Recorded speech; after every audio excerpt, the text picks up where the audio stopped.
Doctor صاحب اب آپ کے پاس دو ہی آپشن ہیں، یا نون لیگ اور پیپلز پارٹی تو وہاں پہ میٹر نہیں کرتی خیبر پختونخوا میں، یا نون لیگ کو راضی کرنا پڑے گا آپ کو یا پھر مولانا کو راضی کرنا پڑے گا، نہیں تو آپ کی 2-3 سیٹیں گئی۔ دیکھیں، جب آپ یہ یاد رکھیں کہ یہ 2-3 سیٹیں اس وجہ سے گئی ہیں کہ ایک تو جس لحاظ سے الیکشن کمیشن نے اپنا رول پلے کیا ہے، مطلب ثانیہ نشتر کا آپ کو پتہ ہے کہ 7-8 مہینے ہو گئے انہوں نے نہیں کیا، لیکن اب کیا۔ اگر کوئی اصول کی سیاست کرے، یہ یاد رکھیں یہ جو سیٹیں ہوتی ہیں نا، یہ جو ریزرو سیٹ ہوتی ہیں، یہ ڈیپینڈ کرتا ہے کہ میں آپ کے حق میں کتنا ووٹ دیا یا میں نے مولانا صاحب کے اگینسٹ کتنا ووٹ دیا۔ اب اس کا جو مرضی ڈیسیجن ہوتا ہے، اور اس کا ڈیسیجن کس بیسس پہ ہو رہا ہے؟ اس کا ڈیسیجن اس بیسس پہ ہو رہا ہے کہ الیکشن کمیشن نے جو چیف جسٹس آف پاکستان اس وقت تھے، ان کے ایک ججمنٹ کو غلط انٹرپریٹ کرتے ہوئے پاکستان تحریک انصاف کو ایز اے پولیٹیکل پارٹی نہیں ڈکلیئر کیا تھا، انہوں نے ان کو ایک قسم کا پولیٹیکل پارٹی ڈکلیئر ہی نہیں کیا۔ چلیں اب تو آگے چلیں گے، سن لیں، نہیں دیکھیں اس کی بنیاد غلط ہے، آگے چلے نہیں، بنیاد غلط ہے۔ اب اگر اس غلط بنیاد کے اوپر یہاں پہ میرا گلہ بنتا ہے مولانا صاحب سے کہ مولانا صاحب آپ تو بڑے سینئر سیاستدان ہیں نا، اور آپ کو پتہ ہے کہ یہ غلط چیز ہو رہی ہے، اور انہوں نے کہا بھی ہے، مطلب حافظ عبداللہ صاحب نے بھی کہا ہوا ہے، کامران مرتضی صاحب نے بھی کہا ہوا ہے، انہوں نے کہا ہوا ہے، سن لے ہاں۔ تو جب آپ کو پتہ ہے کہ یہ غلط چیز ہو رہی ہے اور آپ پھر اس میں اس کو ایک مال غنی، اور انہوں نے کہا ہے کہ جب دے رہے ہیں کوئی تو لینے میں حرج کیا، تو مطلب ان ادر ورڈز اگر کوئی آپ کو ایک قسم کا رشوت یا کوئی غلط چیز دے رہا ہے تو پھر لینے میں کیا برائی ہے؟ دیکھیں یہاں آ جاتا ہے اصول کی سیاست، تو مولانا کو میرے لحاظ سے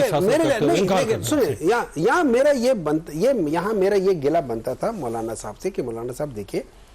آپ بھلے پاکستان تحریک انصاف کے ساتھ نہ آ جائیں، اگر آپ کو نہیں پسند تحریک انصاف کوئی بات نہیں، ہر ایک انسان کے بہت زیادہ وہ ریزرویشنز ہوتے ہیں، ہمارے اوپر ٹرسٹ نہیں ہے، فلانا نہیں ہے، لیکن بعض جگہوں پہ انسان کو نا لارجر دین لائف بننا پڑتا ہے، آپ کو وہاں پہ دیکھنا ہوتا ہے کہ یار اخلاقیات کی بات کرنی چاہیے۔ دیکھیں نا ایک وقت نا کراچی میں بھی ایک سیٹ ایسی تھی نا جو جماعت اسلامی جیتی تھی، لیکن انہوں نے کہا نہیں اصولاً جو تھا ان کو ڈکلیئر کیا، انہوں نے کہا نہیں اصولاً یہ پی ٹی آئی والے جیتے، میں سرنڈر کر رہا ہوں، حافظ نعیم صاحب نے سرنڈر کیا تھا نا، لارجر دین لائف والا فیصلہ ہے نا۔ یہ اصول کی سیاست کیوں نہیں کرتے؟ دیکھیے بات یہ جو مثال ہمارے صاحب نے دیا ہے کہ نہیں لینا چاہیے تھا، دیکھیے ہم نے بہت بڑا احسان کیا ہے پیٹھے پر۔ احسان یہ ہے کہ 126ویں ترمیم میں آخر تک P T I on board تھی، اور جب لاسٹ میں مولانا صاحب پریس کانفرنس کر رہے تھے، مولانا صاحب جا رہے تھے ایوان اور دوست احباب نہیں جا رہے تھے، ادھر پارلیمنٹ کے اندر اسد کیسر کی تقریر اٹھا کے دیکھیے، بیرسٹر گوہر کی، مولانا کو اپریشیٹ کر رہے کہ 26 آئینی ترمیم میں اگر آپ نہ ہوتے تو پتہ نہیں کیا ہوتا، مولانا کو مجاہد قرار دیا تھا۔ آج 26ویں آئینی ترمیم پر اعتراض، فرض کرے اگر ہم یہ مان لیں کہ آپ کا اعتراض صحیح ہے تو اس کا مطلب یہ ہے کہ 26ویں آئینی ترمیم حلال نہیں ہے، حرام ہے، تو پھر وہ 26ویں آئینی ترمیم کے نتیجے میں جو جوڈیشل کمیشن میں ممبرز ہیں آپ کے، آپ ادھر کیوں بیٹھے ہیں اس حرام میں؟ صحیح بات تو ٹھیک، اصولی طور پر تو آپ کو اس حرام جگہ میں نہیں بیٹھنا چاہیے تھا، کیونکہ 26ویں آئینی ترمیم جو ہے وہ تو آپ کے مطابق ناجائز بچہ ہے، تو پھر ادھر کان میں اذان دے رہے ہیں، آپ اس ماحول میں بیٹھے ہیں۔ تو اس لیے میں کہہ رہا ہوں کہ یہ جہاں تک سپریم کورٹ پشاور کورٹ میں فیصلہ ہوا ہم فریق نہیں تھے، سپریم کورٹ میں فیصلہ ہوا ہم فریق نہیں تھے، پھر فیصلہ ہوا جیوے فریق نہیں تھی۔ اب اگر انہوں نے دیے، اگر میں نہ لے لوں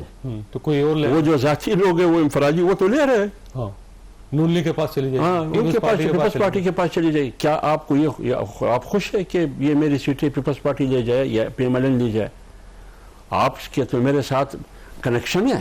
8 فروری کے بعد ہمارے اور آپ تو وہ تلخیاں کافی حد تک ہم بھول گئے۔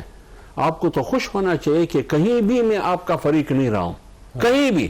اسی 26ویں آئینی ترمیم میں جس کی وجہ سے آپ ساتھ بھی تھے اور آج ہم پر تنقید آپ کی طرف سے ہو رہی ہے، اسی کی مفاد آپ لے رہے ہیں، تلذذ لے رہے ہیں نا۔ ویسے بحث بڑی مزدار ہے لیکن وقت ختم ہو گیا ہے۔ میں نہیں چاہتا کہ یہ معاملہ زیادہ الجھے. آپ دونوں نہیں، اتحادی اچھی ہیں, بات. معاملہ آگے بڑھنا چاہیے. خواجہ صاحب نے گفتگو سنی, فیصلہ آپ نے خود کرنا. اللہ تعالیٰ آپ اور خانہ کو ہر کسی مصیبت سے محفوظ رکھے. اللہ حافظ اینڈ پاکستان زندہ باد.